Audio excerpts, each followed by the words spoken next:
गोयात टुरिझमाच्या नावान आता सेक्स टुरिझमाचे प्रकार वाढूंक लागल्यात। कॉलेज स्टुडंट्स आणि बायलांक शिंदळके खातीर दिवपाची माहिती ह्या वेबसायटींचेर आसता। सायबर पुलिसांक हे प्रकार कंट्रोल करपाक जमना। गोवा वुमन्स फोरमान असल्या सायटींचेर एक्शन मागल्या।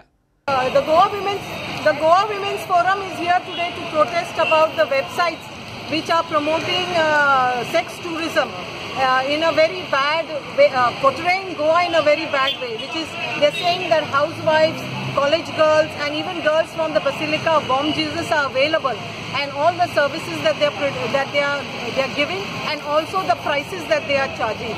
So we are very upset about this, and we today decided to protest about it. We have also written letters to the Department of Higher Education, the Goa University, the rector of Basilica of Bom Jesus, and to 10 of the colleges where they have mentioned that these girls are available. After this protest, we are going to meet the SP so that we can register our protest with him as well. And we are saying that Department of Tourism, the Department of Women and Child, and other departments which have been given the task to deal with this issue, at least have a nodal agency who will take up this issue suo moto and not wait for people to make complaints. प्रुडंटा खातीर विश्वेश प्रभुदेसाय।